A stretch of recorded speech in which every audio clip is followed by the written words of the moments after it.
দক্ষিণ শালমারার মানকাচরে এবার বেরিয়ে এলো আটা কেলেঙ্কারি। এফআইআর দায়ের করেছে রাইজোর দলের মুখপাত্র।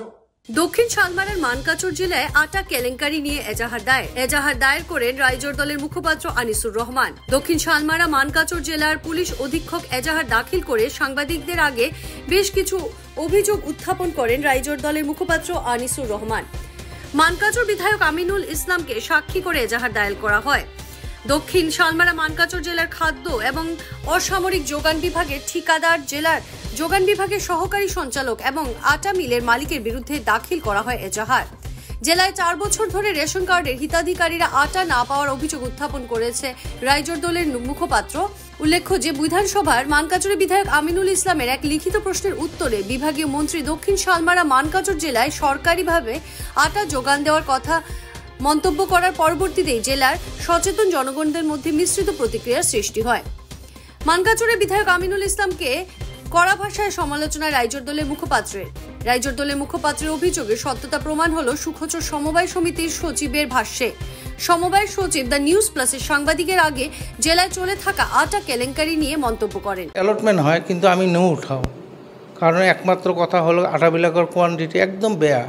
2 নম্বর পার কার্টত আটা আধা কিলো করি, আর উপরঞ্চিও আটা যিবোৰ মালিকে বা যিবোৰ মেলে আটাৰ এলটমেণ্ট পায় সিহঁতেও দিব নোখোজে, সিহঁতে ডিফাৰেঞ্চ দিব বিচাৰে। গতিকে আমিতো ডিফাৰেঞ্চ নলওঁ। মানে মূল কথা হৈছে আমাৰ জিলাত যিটো মানে ঠিকাদাৰ আছে আটা আপোনালোকক নিদিয়ে। মেল আছে না আমাৰ জিলাত? মেল আমি গম নাপাওঁ, কেতিয়াও যোৱাও নাই। এলটমেণ্ট কৰিছিলোঁ, এণ্ডোজ কৰিছিলোঁ, বেলেগ সমবায়ে কৈছে যে ডিফাৰেঞ্চ দিব বিচাৰে। গতিকে মই কেতিয়াও যোৱাও নাই, এণ্ডোজো কৰা নাছিলোঁ। মই আটা ধুবুৰীত যেতিয়া পাইছিলোঁ তেতিয়া মই 21-22 2বাৰ উঠাইছিলোঁ। মাহত 4 বাৰ উঠোৱা আছে আমাৰ ৰেকৰ্ডত, কিন্তু তাৰপিছত আৰু মই আটা উঠোৱা নাই। কণ্ট্ৰেক্টৰজনৰ নাম মহিবুল খান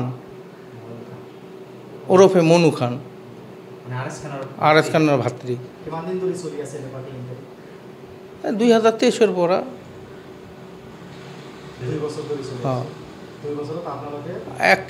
এক দানা মই উঠাৱা নাই আটা।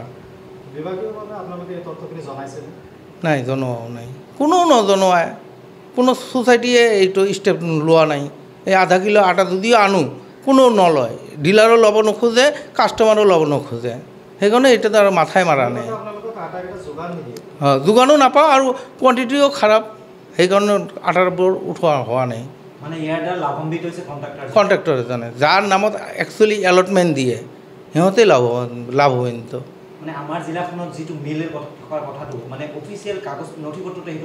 হয়, নথিপত্ৰটো আছে, কাগজ পাতি অ'কে আছে, মেল আছে বুলি একদম স্পষ্ট। গমেই নাপাওঁ। আমাৰ জিলাত আটা যিটো এলটমেণ্ট কিমান আটা এলটমেণ্ট হয়? যেমন মোৰ পাৰ আধা কিলোকৈ আটা হিচাপত মোৰ 28 কুইণ্টেল 27 কুইণ্টেলকৈ এলট হয় মোৰ ছ'চাইটিত। এই 10টা ছ'চাইটি আছে, এনেকুৱাই হয়। 10টা × 28। হয়, এইটো উচিত তদন্ত হ'ব লাগে একচুৱেলি। গ্ৰাছৰুটৰ পৰা যাব লাগে বস্তুটো। এই গোচৰত আমি সাক্ষী হিচাপত ৰাখিছোঁ। আমি গোচৰ দিছোঁ যিবিলাক কণ্ট্ৰেক্টৰ বা ছাপ্লায়াৰ তেওঁলোকৰ বিৰুদ্ধে, যিবিলাক বিষয়া ইয়াৰ লগত জড়িত আছে তেওঁলোকৰ বিৰুদ্ধে, যিবিলাক চাক্কি মিলৰ মালিক হয়, যিবিলাক ফলৰ মিলৰ অনাৰ তেওঁলোকৰ বিৰুদ্ধে আমি গোচৰ দিছোঁ।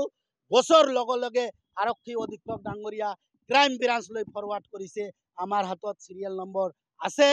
আমি আশাবাদী যে অতি সোনকালে এই তদন্তত আহিব আৰু তদন্তত তেওঁলোকে আইনগত যি ব্যৱস্থা হয় পুলিচ প্ৰশাসনে ল'ব। ধন্যবাদ। দক্ষিণ শালমাৰা মানকাচৰক যি আটা বিতৰণৰ যি বৃহৎ কেলেংকাৰী হৈছে তাৰ বিৰুদ্ধে আমি আৰক্ষী অধীক্ষক ডাঙৰীয়াক আজি আগত আমি এই গোচৰ ৰুজু কৰিছোঁ। আপোনালোকে গম পায় যে দক্ষিণ শালমাৰা মানকাচৰ জিলাত যোৱা 4 বছৰ ধৰি আজি যি হিতাধিকাৰী আছে, যি ৰেচন কাৰ্ড হোল্ডাৰ আছে আৰু যি ডিলাৰসকলে আছে বা ছ'চাইটি, এওঁলোকে আজি আটা পোৱা নাই, ফলত বিতৰণ কৰিব পৰা নাই। কিন্তু চৰকাৰী তথ্য মতে আজি দক্ষিণ হালমাৰা মানকাচৰ জিলাত আটা আবণ্টন দিয়া হৈছে।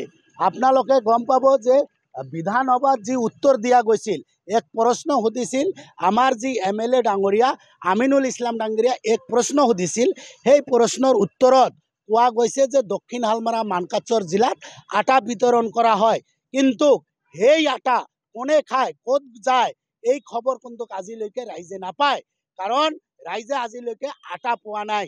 আমি ক'ব খুজিছোঁ ইয়াৰ লগত কোন কোন জড়িত হৈ আছে, ছাপ্লায়াৰ নে কণ্ট্ৰেক্টৰ নে আটা মিল চাকি অনাৰবিলাক নে বিষয়াসকল জড়িত আছে, তাৰে তদন্ত বিচাৰি এক গোচৰ ৰুজু কৰিছোঁ।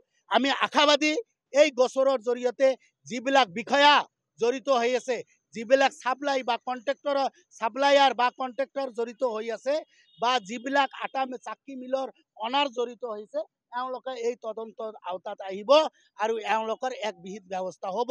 দ্বিতীয় নম্বৰ, আমি বিধায়ক আমিনুল ইছলামৰ যি প্ৰশ্ন সুধিছিল, সোধাৰ পাছত যি তেওঁ উত্তৰ পাইছিল, উত্তৰত দেখা গৈছে যে আটা আবণ্টন দিয়া হয়, কিন্তু আটা ৰাইজে নাপায়। কিন্তু এই ক্ষেত্ৰত বিধায়ক ডাঙৰীয়া কি কৰিলে, ইয়াৰ স্পষ্টীকৰণ আমাক লাগে। কাৰণ যেতিয়া আপুনি উত্তৰ পালে, প্ৰশ্ন কৰিয়ে আপুনি দায়িত্ব সামৰিলে, উত্তৰ পালে যে আটা আবণ্টন দিয়া হয়, তাৰপিছত দেখা যায় আপুনি একো নকৰিলে। আমি সন্দেহ কৰিছোঁ যে আপুনি ইয়াক লৈ এক বুজা মিলা কৰিছে ছাপ্লাইৰ লগত, বিষয়াসকলৰ লগত, ছ'চাইটিসকলৰ লগত। নহ'লে আপুনি আজিলৈকে এই আটা লৈ মাত মতা নাই, কেৱল আৰু কেৱল মাত্ৰ প্ৰশ্ন সুধিয়ে যদি আপুনি দায়িত্ব সামৰে,